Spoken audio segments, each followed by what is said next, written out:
Hey everyone, can you hear me? Okay, so first of all, big thank you to Ekoparty team. It's the first conference that actually picked me up at the airport, which by the way happened this morning. So I took a couple of hours nap. So, but if you don't hear me for a few minutes, then I must have just fallen asleep. So yell. My name is Yuriy Bulygin. Alex Matrosov will present research. We'll cover a lot of research that happens in the system firmware BIOS secure boot space in the recent years. Not just by our team, which we represent, which is Intel Advanced Threat Research team, but also research from our partners teams, like research team from MITRE, and a lot of other researchers.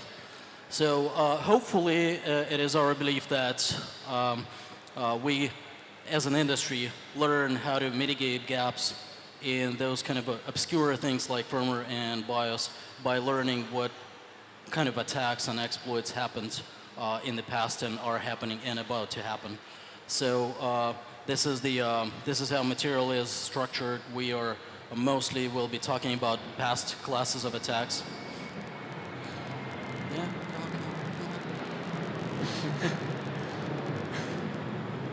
Yeah. There will be about 20 plus classes of attacks, not just single issues, but attacks that might, or issues that might be present in, or might have been present in multiple BIOSes, multiple platforms. With that, let me start. Oh, sorry. Alex will start with that, okay, and I'll switch later on. Hello, everyone. And we're starting with some introduction to legacy BIOS threats. And the first one, it's a lot of vendors of legacy BIOS, and it's not just one. The first threat in the wild, it was discovered in 2011, Mabromi. It's first BIOS kit, and it's in fact legacy BIOS with update. So I'm already speaking in 2011 about the legacy BIOS bootkits on Ekoparty about TDL4, and currently we're presenting some new variants of attacking vectors on new BIOSes and firmwares for PC, laptops, and Macs.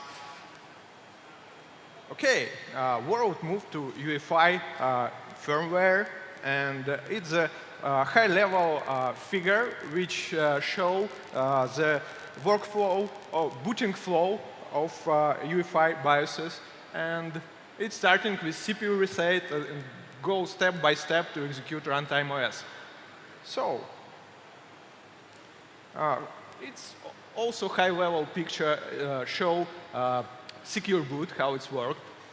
And you can see some stages. It's signed BIOS updates coming here, and secure boot, check integrity of few or all modules which booting with operating system and before. And secure boot keys, it's stored in system firmware in BIOS. And in the next slides, will be discussed how it's possible bypass secure boot.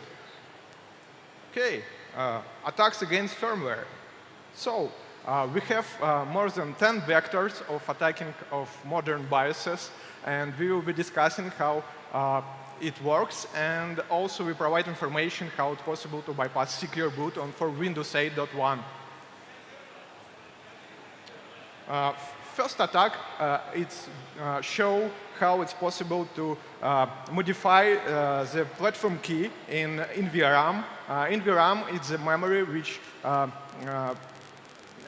stored in SPI flash modules. And on this screenshot, you can see platform key, and I make a little introduction what is secure boot key hierarchy. And it's the keys, a platform key, key exchange, and it's based on X509 certificates, and also based on RSA algorithm. So how it's possible to modify platform key and how it's worked. Platform key is root key which stored in SPI flash in BIOS firmware, and it's certificate X509, and it's the flow for secure boot. It's a lot of steps, but we already showed how it's possible to bypass secure boot in last year ago in 2013 on Black Hat. It was the first bypass for secure boot, and it's a screenshot. Shows the stages of exploit for this. And also you can check demonstration and find this presentation which we presented on Black Hat previously. How it's possible to modify platform key in VRAM. So you can corrupt the vendor GUID, and you can modify the variable and BIOS secure boot, not find the key which provided by BIOS platform key, and secure boot will be not worked because BIOS can't recognize a key into firmware. So I step by step discuss this attack vector. Of course, this exploit for modify firmware in SPI flash, which will be executed in kernel mode and with system privileges, because you should provide some user mode exploit for privileges escalating for make it possible to modify SPI flash. And if you directly modify SPI flash from kernel mode, it's another level. For example, BIOS updates used another way, and our exploit, okay, going directly from kernel mode of operating system and modify SPI flash on the chip. So after this modification, all integrity checks, it's not worked. Of course, you can switch off the secure boot from BIOS preferences. It's easy. It's easiest way to bypass. Okay, it's joke. It's just joke screenshot. It's not easy. How it's possible to disable secure boot? We know a few vectors for this. And first one is modify secure boot enable variable in UEFI firmware. So it's possible to modify secure boot enable variable if you have access to firmware. And another one, it's modify some image on SPI flash. For example, it looks like this. And okay, good luck. You should find the key. And it looks not easy. But if you have some parsers, you can recognize from these hex dumps variables. And for example, setup variable looks like here. And this dump of variables provided by our tool, chipsec.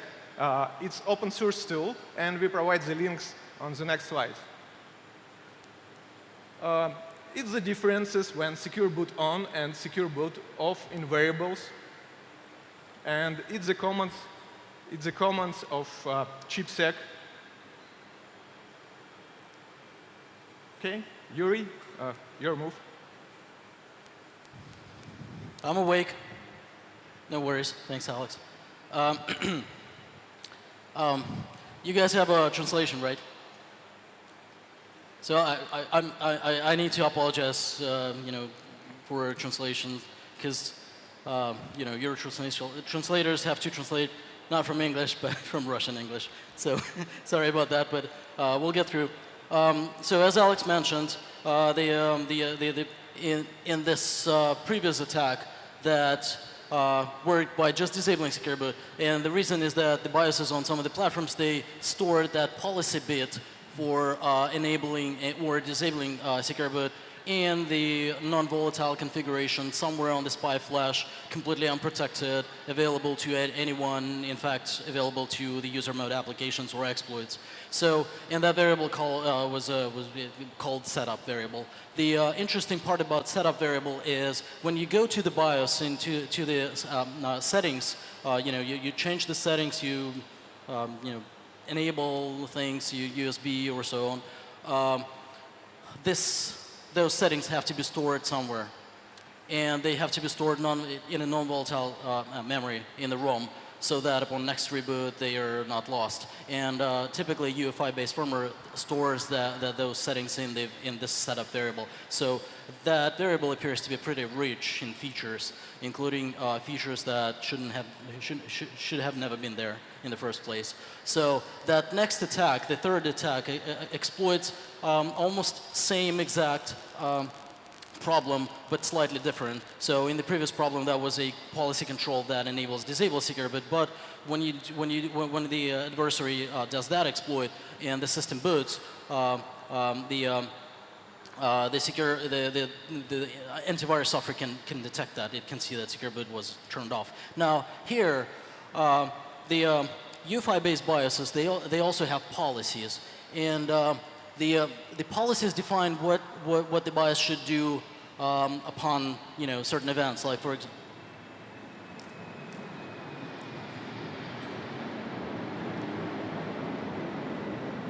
That's the best stage I've ever been at. So anyway, so the BIOS may deny execution, allow execution, or defer execution to the later stage, or ask the user, what should I do if the signature check failed or hash verification failed. Or the policies may define that behavior depending on where the image is loaded from firmware volume, which is in ROM, from fixed media like hard drives or removable media, or option ROMs on the cards. And so basically, depending on those, BIOS may decide to either allow execution or deny execution or something else. So what we've observed on some of the systems, in fact that system that is over there, that when we corrupted some bootloader initially, we got secure boot violation, which is a normal behavior, which is expected behavior. But what it says is that secure boot violation, invalid signature detected, check secure boot policy and setup. Whoa, policy and setup in the same sentence. That got a clue. Clue meaning that, hey, let's check if policies are really in setup, as they say. And so what we did is we looked at the setup variable. We know the values of the policies, like they have to be 4 or 5, or a series, 3 bytes of 5s or 3 bytes of 4s, typically. So we've been looking for those sequences and flipping them to zeros. Zero meaning allow execution. And at some point we found that sequence that basically when we flip all of them to zeros, it allows booting any image or corrupted image. So, yeah, and zero always execute. And that's basically, that illustrates the process that we dump setup variable from the ROM.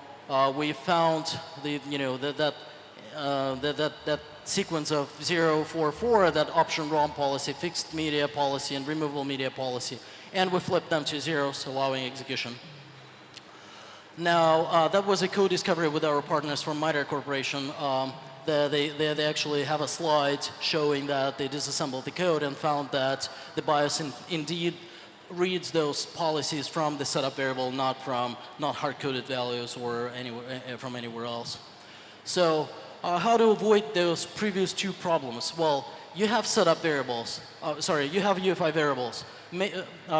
As BIOS manufacturers or platform manufacturers, they need to make sure that they're properly controlled, and the data is stored in those variables properly controlled. So, for example, if it's a critical data like secure boot configuration, then it shouldn't be stored in the variables available at runtime to everyone. It should be those should be either authenticated variables or protected by physical presence, so requiring user interaction upon reboot and so on. Now, the next attack, that was a very different scenario. So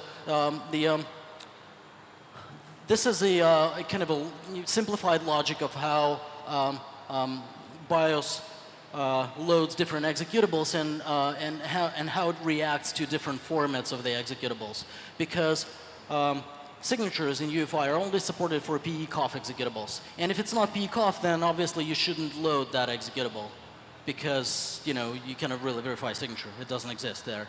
So, but UEFI supports terse executable, TE format, which is almost PE-COF, but the header is compressed. Most of the stuff removed, and only necessary fields left, so it's really kind of a small subset of PE header. And the reason it was done is because SPI flash memory, SPI flash is a precious resource, so you cannot really waste it to PE all of those huge PE headers. So, but UEFI-based BIOSes, they support loading those images. Now, yeah, it's difficult to see here, sorry, but basically what happened is that we've disassembled the specific BIOS on a specific system into PE executables, like this, for example, this core Dixie. It's the EFI executable that implements secure boot.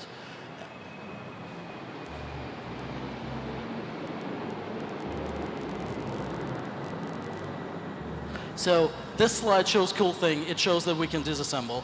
I'll skip it because I'll explain it on this slide, because you won't be able to see that. Sorry.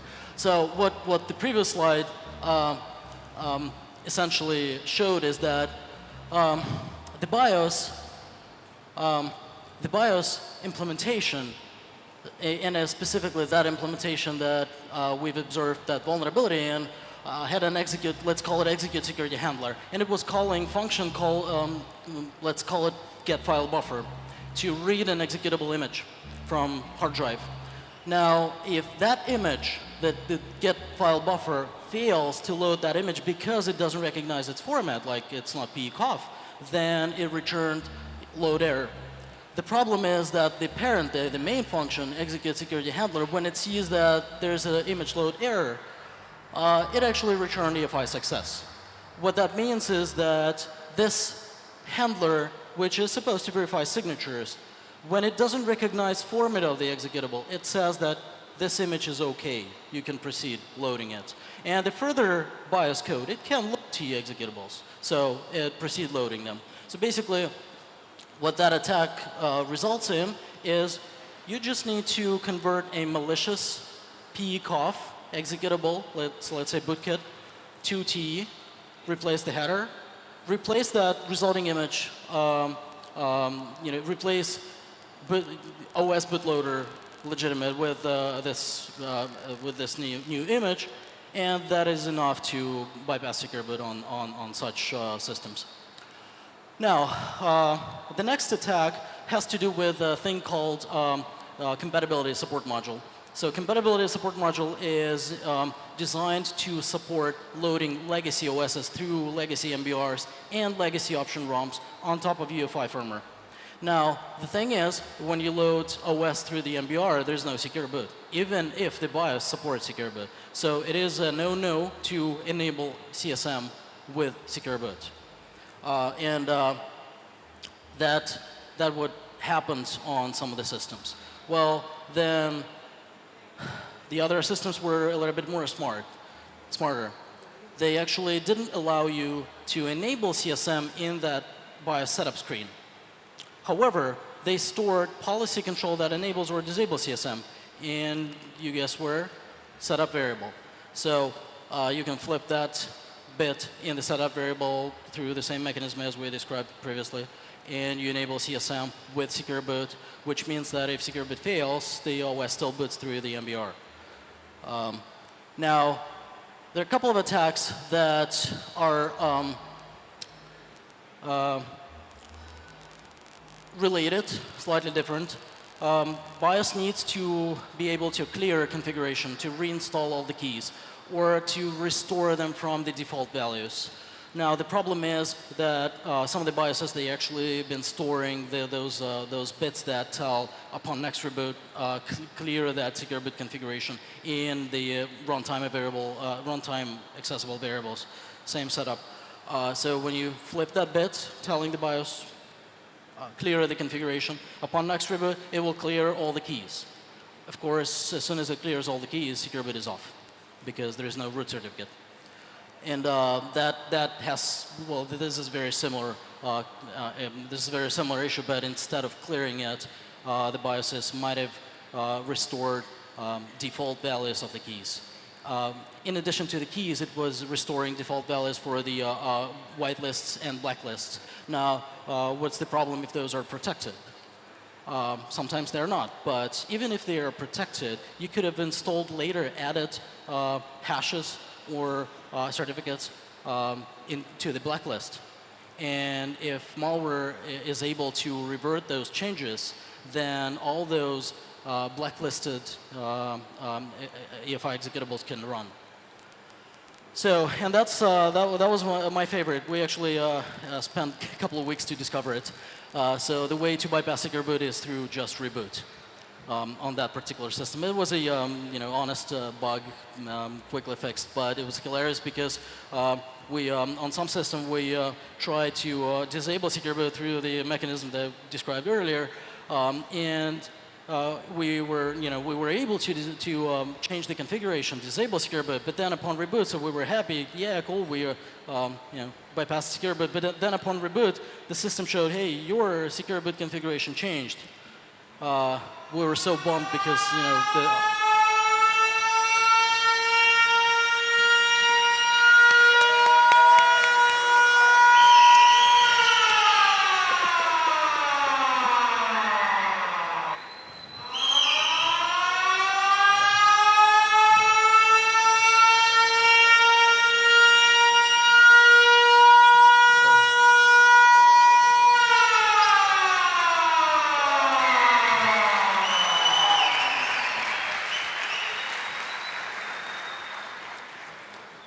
you guys want to make me sleep, right?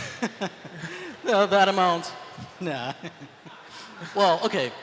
So we were bummed because we couldn't really, it was the first time when we saw an integrity check on the configuration. So, and we left this bug, for a couple of weeks. But then 2 weeks after that, we got the same error message, and then it booted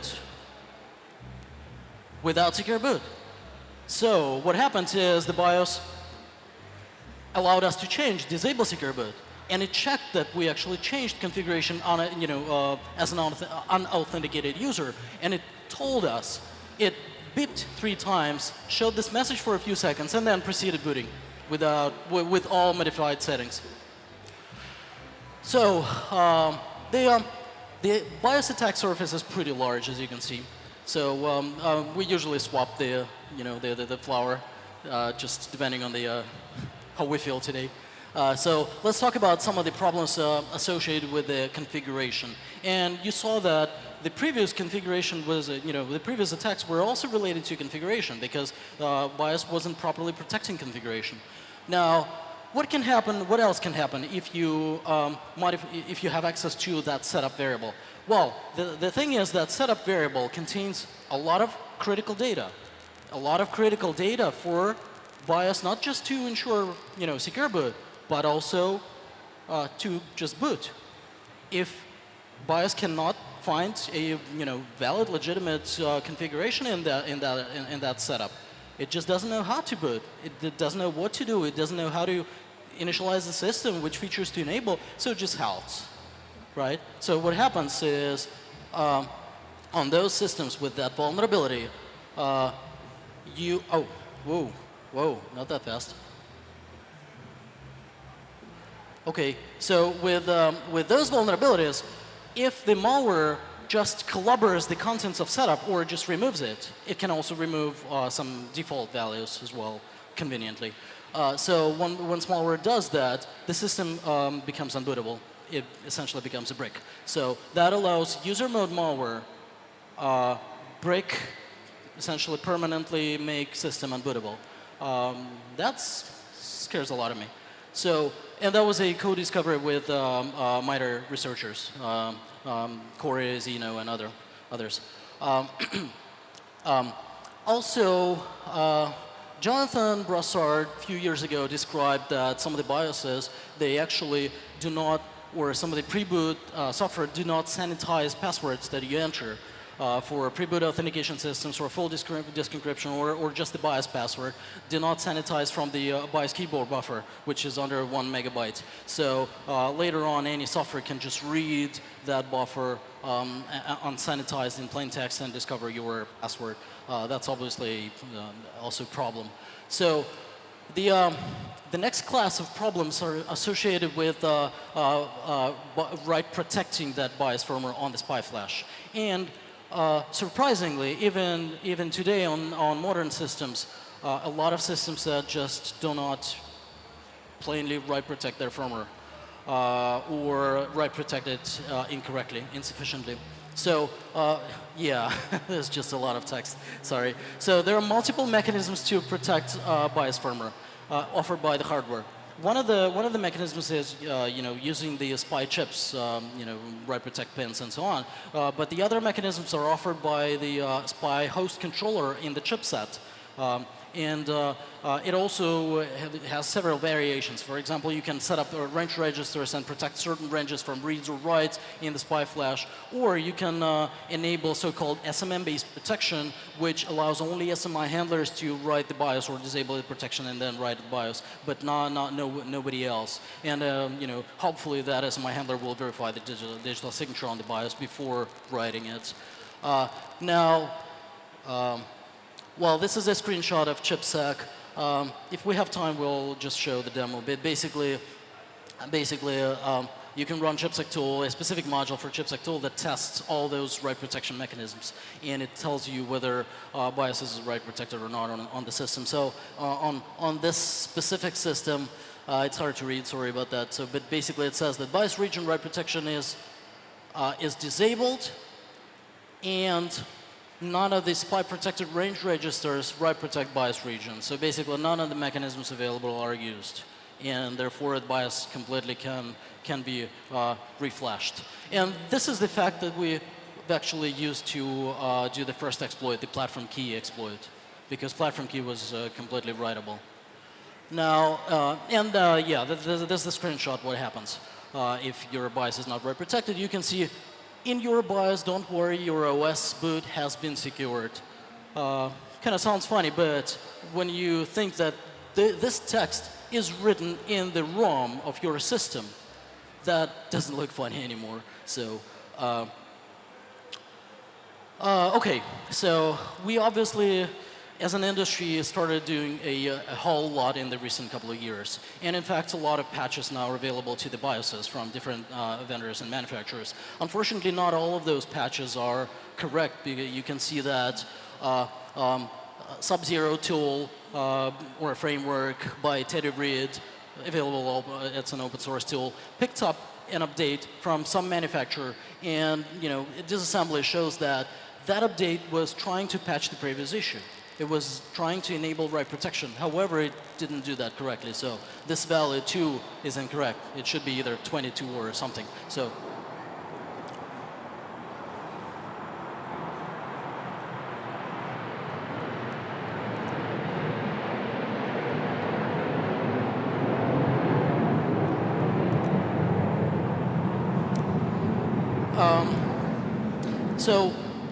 these are variants of the previous attack. Variants because some of the older systems, they relied on SMI events, the system management interrupt events, to be sent from the SPI controller to the CPU, and only then, they start, opening the BIOS. However, on the older systems, or on systems that do not properly enable write protection, you can block those events by either clearing the global SMI enable bit or clearing a specific TCO SMI bit in the chipset. And so the SMI event will not be delivered to the CPU, and CPU doesn't know what to do, so it cannot really, cannot really enforce protection. So that was a way to bypass insufficiently programmed or incorrectly programmed write protection. So same thing, you might remember that I mentioned that the other mechanism to protect the BIOS is using flash range registers. But those range registers, if somebody else like malware can disable them later on, that's a problem. So those range registers have to be somehow locked. And there is a lock for that in the chipsets, and some of the BIOSes just don't set it. I'm showing command line from chipsec with a specific module that can test for a specific issue. So most of the issues, they have specific tests or modules for the chipsec. If you're interested, we didn't include the log files, but okay. Now, a very important part of protecting the BIOS is protecting the SMRAM. SMRAM is where SMI handlers are stored, and Loic Duflo in 2006 demonstrated that malware getting into the SMRAM has additional privileges. Well, first of all, it can hide itself from the OS or from any antivirus software, and almost with no chance somebody detecting it. You also you heard that SMI handlers can write to the spy flash, basically, introducing BIOS rootkits. So it is extremely important to protect SMRAM. And the first issue Loic discovered is that older systems, they were not just completely protecting SMRAM, basically. So basically, the normal decode for the SMRAM memory, and this is a compatibility SMRAM, it's almost never used in the newer systems. It's only for legacy systems primarily. So the normal decode is that when you are in SMM mode, then you can access that memory. When you are not in SMM mode, then chipset says, well, go to the south, basically go to the I/O, not to the DRAM. And that is controlled by a specific bit, or a couple of bits in a specific register called deopen, delock.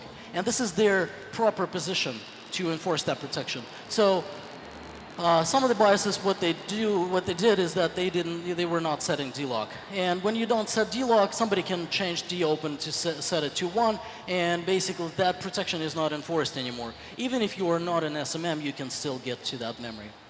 Now, after BIOS has fixed that, another attack has been discovered by Invisible Things Labs researchers. They have observed that CPU fetches instructions out of cache if it targets cacheable memory range, not out of DRAM. However, the protection worked on the level of a memory controller, not on the level of a cache. So what could be done is the exploit could modify the cache lines for the SMI handlers, then trigger the SMI, well, make it cacheable first, and then modify the cache lines. Trigger SMI, and when CPU starts executing SMI handler, it will execute the new modified cache lines, not the ones, not the contents protected in the DRAM. So most of the recent CPUs, they include protections against those cache poisoning attacks. In Intel CPUs, those are SMM range registers, which protects the cache itself. Now, the other type of attack was a remapping attack discovered by ITL. It was using a feature in the chipset, or in the memory controller actually, back then, that was trying to reclaim memory lost for MMIO. A lot of devices require MMIO, and you can have MMIO 1 gigabyte, and which means that if you access that 1 gigabyte, you're not accessing memory, even if you have DRAM there. So that's 1 gigabyte is lost memory. So we don't want that to happen. So there's a mechanism to reclaim it back. If the software or CPU accesses a specific range, which is called remap range, then the memory controller remapped access to that lost DRAM under MMIO. Now, the problem is, or the attack is, the remapping happens above that TOLUD, top of low usable DRAM. Now, if that register is not locked, then it is possible to drop that TOLUD below some other ranges like SMRAM, where SMI handlers are. And when the malware accesses that remap or reclaim range, then the memory controller would remap it above TOLUD, but in that case, that that falls into the SMRAM. And so, and SMRAM protections were not enforced here. So that path became available. Now, the way to fix that is to lock down Tollwood and never allow, never allow anyone modifying memory map, which is a bad idea anyway in the OS space. So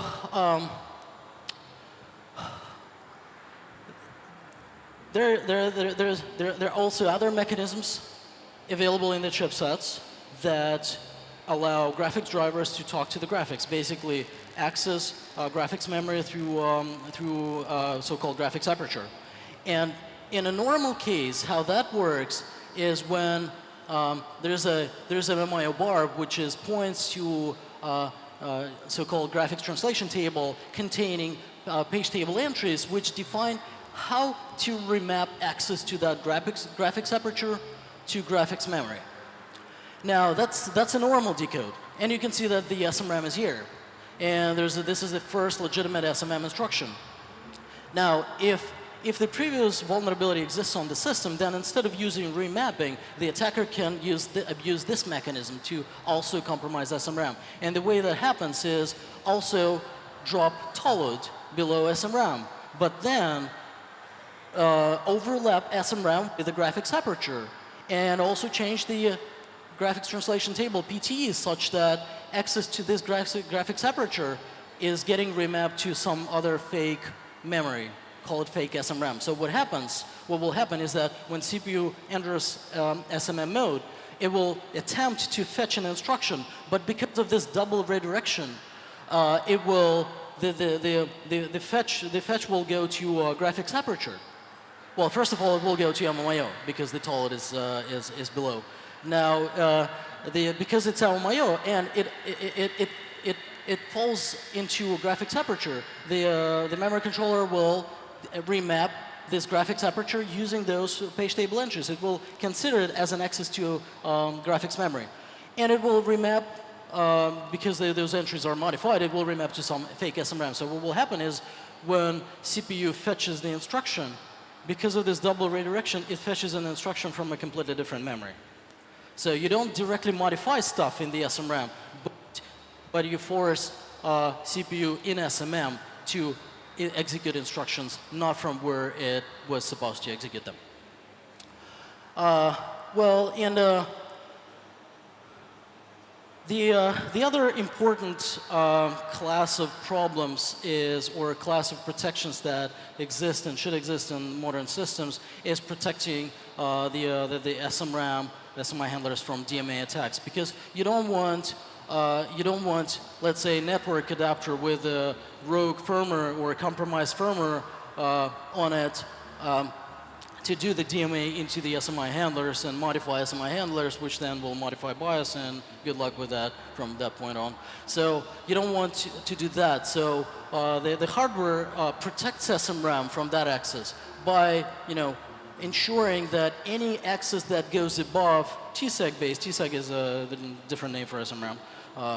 So it ensures that every access that goes above, the inbound access, it's blocked. Now, that requires this thing to be in a proper place, because if you move it above, now your protection against DMA attack moved above, but the SMI handlers still remain where they were. So basically, there's no protection against DMA anymore. And any network adapter or even the graphics card through those page table entries in the GDT can access that SMRAM below TSEG and modify SMI handlers. I know there's a lot of information. Sorry about that. Now, we talked about protecting SMRAM range in the hardware and problems with that. But SMI handlers are just the code. And quite a lot of code, and different platform manufacturers have different SMI handlers. So each your laptop probably has 20 to 50 different SMI handlers, which some of them were developed 30 years ago, and they never changed. So obviously that code has problems. And one of the first problem is, and this attack was on legacy systems demonstrated by, well, there was a core collapse, Philip Wojciechowski disclosure. For some reason, I don't remember why this title is here. But basically, the SMI handlers are here, and the BIOS is here, below 1 megabyte. BIOS is not protected. SMRAM is protected. So what SMI handlers did in those legacy systems, and pretty much every SMI handler did that in a lot of places, they did a fire call to a BIOS region. And if you notice, that code fetch was outside of the SMM.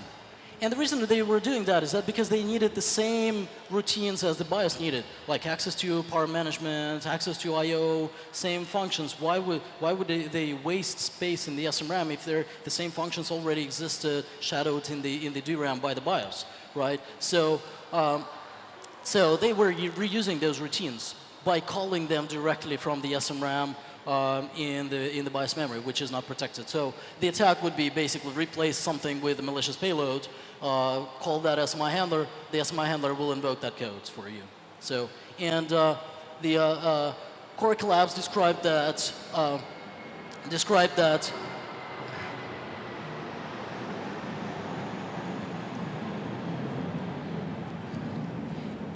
in only one SMI handler, I don't remember, sleep state SMI handler. In only one SMI handler out of probably like 20, there were 14 vulnerabilities, which makes quite a big number for just one BIOS, right? Probably hundreds. So the variation of that problem, unfortunately, with moving BIOS to the UEFI firmware, this attack hasn't gone away. And Invisible Things Labs discovered that some of the BIOSes, EDK1 based BIOSes, they were actually they had a variation of that vulnerability. Instead of directly calling from the outside of the SMRAM, they were reading a pointer from outside of the SMRAM, this ACPI-NV area, which is DRAM, unprotected DRAM, and calling that pointer, using that as a function pointer. And it's almost equivalent problem, but slightly different. Now, how much time do we have, Alex? OK. So the other class of problems relatively recently discovered by researchers is associated with the BIOS update. So BIOS update needs to be signature protected. Otherwise, anybody can just update your BIOS, right? And that's it. So the way that is typically done on EDK systems, and even on some of the legacy systems, is the OS BIOS utility where it's supposed to be done. So OS BIOS utility tells that, hey, there's a new signed BIOS binary in the DRAM. Then go to sleep state, and upon next reboot from this, upon resume from sleep state, take that binary, check the signature, and then if only if signature passes signature validation, flash the BIOS. So, however, some of the portions of the BIOS they don't have to be signature protected, like your logo, splash logo screen, right? Bitmap file. So one of the problems Intel BIOS has had is that upon parsing upon parsing that bitmap file on resume, there was a integer overflow, followed by the buffer overflow. And the exploit could corrupt one of the exception handlers, page fault handler, and take control over that. So the exploit, the shellcode was within the bitmap file. Similar vulnerability discovered by MITRE folks in those defeating signed BIOS enforcement was related to how BIOSes upon resume from S3, they coalesce the multiple chunks on the same BIOS binary into one big chunk and before flashing. And so while coalescing those chunks, there was an integer overflow followed by buffer overflow, and basically that was done in the SMI handler. So upon resume, the exploit took control over the SMI handler before a signature was even verified. So it's a very similar issue. I'll skip it for now for the sake of time. Other problems with the hardware configuration. There's a feature called boot block, top swap of the boot block, because you want to do a update of your boot block in a fault-tolerant fashion. Boot block is the first block of code executing out of, when CPU is out of reset, starting from reset vector, basically reset vector within the boot block. So the way this vulnerability was discovered in 2007 by Songbin, I think. So the way that works is that when the boot block is top boot block swap is enabled, then some of the address lines, like A16 to A20, are flipped by the chipset, so that the CPU starts fetching the reset vector not from 7F0, but from a different address, from a so-called alternate boot block. And that feature is enabled by a bit called top swap. And so if that bit is not locked by the BIOS, then OS later on, or malware in the OS, can flip that bit, enable the boot block, put either malicious code here if it's not protected, or if it's protected but doesn't have anything like all Fs, reboot the system.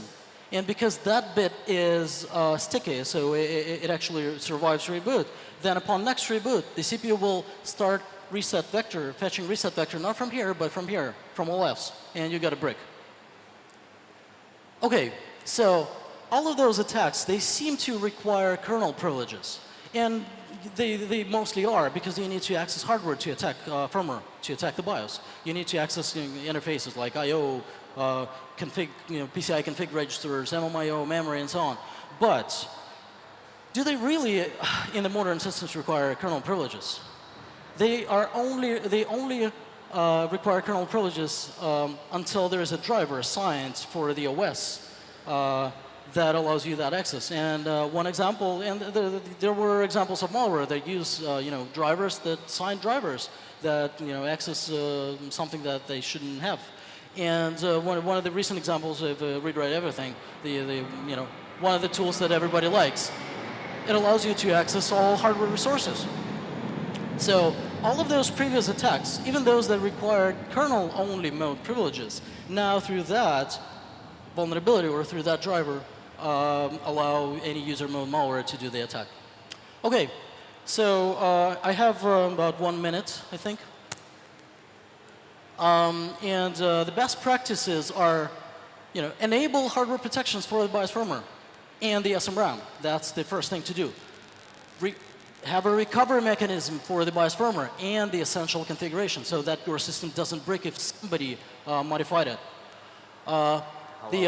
Minimize the attack surface for the UEFI variables, or even potentially OSs could whitelist some of the UEFI variables like setup. Do not store sensitive data in the SPI flash because it's readable by anyone. Consider all contents in the NVRAM malicious when the BIOS reads that content from NVRAM. It needs to consider it as malicious, because who knows who could have modified it in the meantime. Well, obviously validate the input to the SMI handlers from the runtime OS and assume all of the input to the SMI handlers malicious. And there are a lot of inputs. Sign firmware updates. We're in 2015 almost. All the firmware updates have to be signed. Right? Use secure defaults. And sanitize passwords keys in DRAM. And also frequently sync with reference code if platform manufacturers use that reference code. So key takeaways. In the recent couple of years, there's a lot of work have been done. Research groups, our research groups, other research groups, and platform manufacturers, they eliminated classes of vulnerabilities. Finally, I can see that the industry is paying attention to the BIOS vulnerabilities. We started eliminating classes of vulnerabilities across the board. Yes, BIOS updates are rare, and those are pretty obscure vulnerabilities, but you can see the impact is large, so is huge. So we need to start eliminating those vulnerabilities. Use available tools. You can use ChipSec that I referenced a couple of times. You can, when you make a decision whether to buy a specific laptop, you can run ChipSec on it and see how BIOS and firmware is protected on that. Or you can use alternative tool, MITRE Copernicus.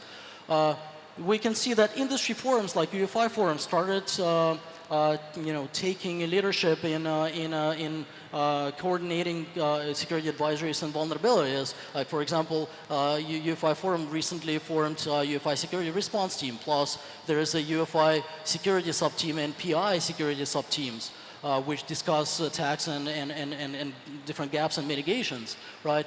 And also, do not assume that attacks against biased firmware are only by kernel exploits, complex, system bias specific, obscure, and unnecessary. They are not. With that, thank you very much. We'll see you for the next talk. Yeah. Thank you.